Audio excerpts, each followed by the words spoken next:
So we're going to talk about power. That's another one of those words, kind of like money, where everybody thinks they know what it is, but now we got to break it down. We're doing sort of root stuff here. Right.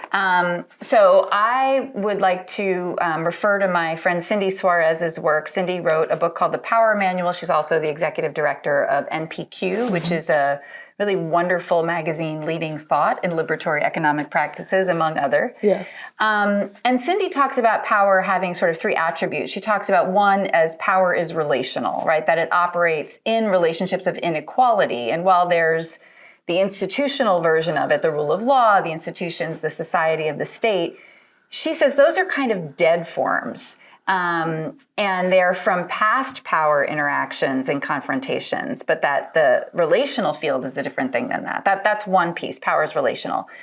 The second thing she says is power is exercised, not acquired.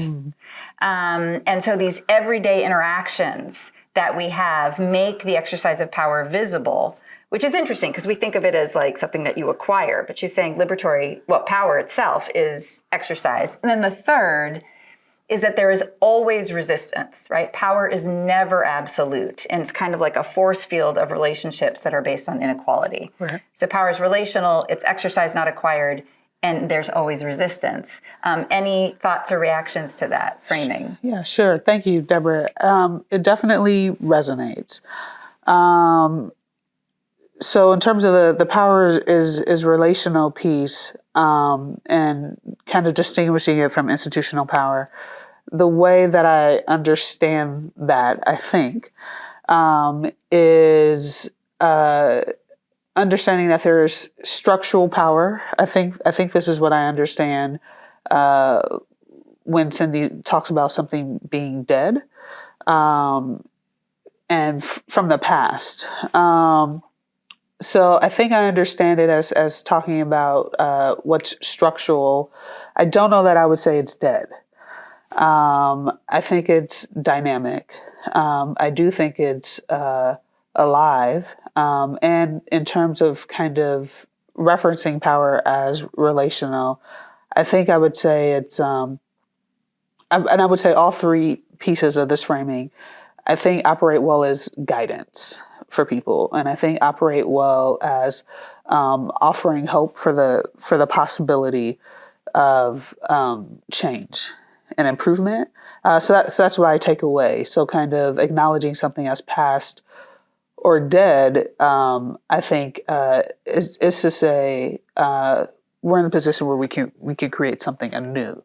And that's also the case with power, and how we understand power, and yes, how we exercise power, because we do all exercise power, I think. However powerful or powerless we feel, I think we can all find ourselves in different types of relationships in which that shifts. So I think one of the points is it's hardly static. It is dynamic, and it does change from situation to situation. So we should be aware of that.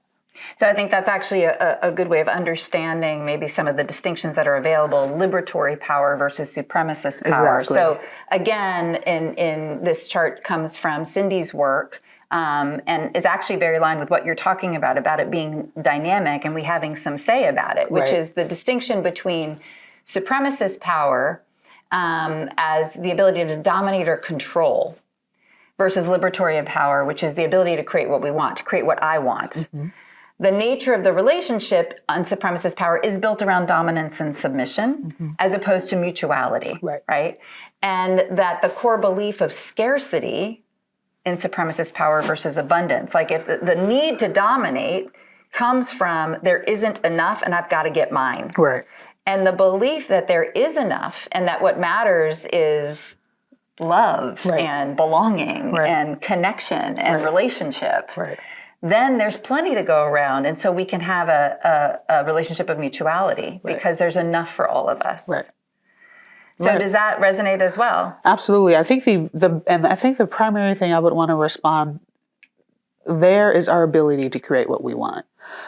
So when I think about that combined with rethinking notions of scarcity and thinking about, so one thing I appreciate is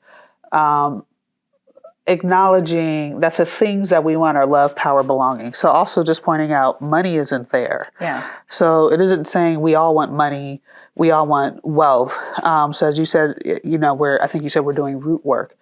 If we, I think, go the furthest down that we can go, we want money and we want wealth as a means to love, to security, to belonging.